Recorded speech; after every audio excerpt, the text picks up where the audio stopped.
Hi everybody, welcome back to Toons Reviews. Today we're going to talk about my 5 favorite houses. Currently, these are my 5 favorite houses, and we have one fragrance representing each house, and we're going to kind of go over why each house is one of my favorites right now. Keep it tuned.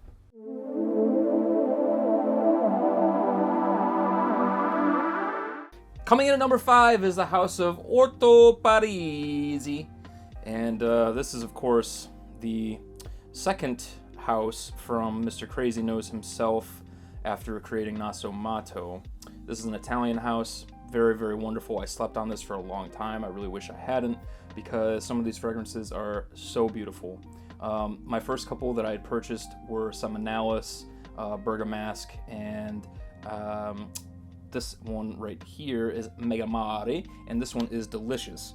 MEGAMARE is a very true-to-life oceanic experience. It's almost as if a shipwreck had been found and brought up to the surface, and you could kind of smell all of the oceanic elements, and there's a little bit of sweetness in here as well. So the opening does have a very intense, almost harsh, sort of fruity hairspray vibe, and then it goes into this really beautiful oceanic experience. And overall, this is just like such a beautiful scent. They really captured a true-to-life water accord without it smelling too seaweedy, in the sense of it being an oceanic water accord. So I really do love this one. This is probably my current favorite from the house. Bergamasque and Seminalis coming in at the 2 and 3 spot. And I really, really have loved diving into this house, and I have a few more that I have to try. Brutus is one of them, and Toroni is the other. So we'll see where that goes, but as of right now, I am thoroughly impressed with the house, just like I was with Naso Mato. Loving Baronda is in my top 10, and loved Pardon and Duro and Black Afghano. So yeah, coming in at number 5, even though this is really, not really from 5 to 1, it's just, they're all great. So yeah, ORTO PARISI. Number 4, this should be of no surprise. This is Tom Ford. I'm a Tom Ford fanboy. You guys know this if you've been longtime subscribers. What I've got representing Tom Ford today is the most criminally underrated that you can still purchase. There are ones that have been discontinued that were criminally underrated. Amber Absolute is gone. It shouldn't be. While Moroccan is gone, and it shouldn't be. But as far as the ones that you can purchase still, Santal Blush is easily in my top 5 favorite Tom Ford fragrances, creeping its way into the top 3 probably. And this is just an absolutely gorgeous sort of floral rose experience with a really beautiful creamy sandalwood, like the creamiest of sandalwoods.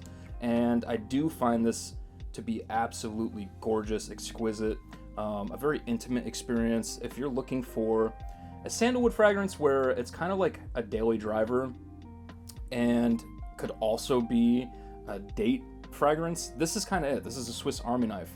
If you like things like Killian's Sacred Wood, I really think that you would appreciate Santal Blush. So get your nose on this. This is absolutely divine.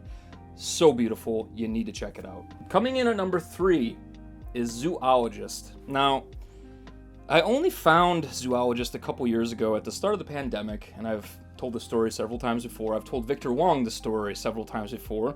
I've had the pleasure of meeting Victor. He is an awesome gentleman, very funny, very kind, very, very, very fun to be around. Conversation is always great. Loved going to visit him in Toronto a couple times, and gonna visit him many more times. So I do think that this house is very special. It's an experience. It's the stories that unfold with each one of the fragrances, the animal and its habitat, is a really, really fun experience for me. And it's one that me and my fiance got to experience together when the pandemic first struck, and we were just looking for fun things to do inside. We ordered a bunch of samples from Zoologist and just kind of went through each one of the stories that were written about the animal and its habitat, and just kind of picked out some of our favorites. I have Kyle representing Zoologist here. This was the most recent release. And of course we have Cockatiel and Scarab coming up for releases this summer. And this one is just divine. This is like a sage apple Lily of the Valley combination. It's very fresh, spicy. It really does kind of represent the cow's personality, I think. They're very, very nice, docile creatures. I grew up on a farm, so I was around cows quite a bit. And I think that this fragrance, why it's so special to me, is it's actually one that I bought that my fiance wears a ton of as well. So this is like a shared experience, which I find to be very fun. Also, the cameraman and editor, Alex, we got to experience this before it was released, and that was a very fun experience too, the first time that we met Victor Wong back in September of 2021. So just some fond memories that are revolved around this fragrance, and I really do enjoy it. It's a limited edition, so you might not be able to find the white bottle anymore, but yeah, Zoologist coming in at number 3. Coming in at number 2 is Frederic Malle. I have been a Frederic Malle fan for a decade now. Muscat Ravageur, the good old Concentré, you name it, Portrait of a Lady. This fragrance, though, I just recently went up to Toronto and went to Saks, and I tried this on, and I was absolutely smitten by it. This is Promise. Now, I would have never really checked this out if it hadn't been for being able to experience it in person, because just the note lineup didn't really seem like it'd be something that would interest me. The oud and the rose and the apple. Typically speaking, apple, if not done properly, comes off being very, very synthetic. Obviously, there are aroma chemicals, etc., that are made in conjunction together to make an apple accord, since they can't make an actual apple accord from like a tincture or something. So that's to be expected for it to be somewhat synthetic. But there's been some great experiences with apple that I've had, and this is one of them. So this is Promise by Frederic Malle, and to me, this is just like I walk into the room and I own it. I absolutely find this breathtakingly beautiful. It's a Granny Smith apple with some rose, kind of like a spicy rose, and a really beautiful woodsy dry down, and it's very romantic and lush, and it's just, yeah, it's so gorgeous, and I really, really enjoy it. So that's what's representing Frederic Malle for me right now, coming in at number 2.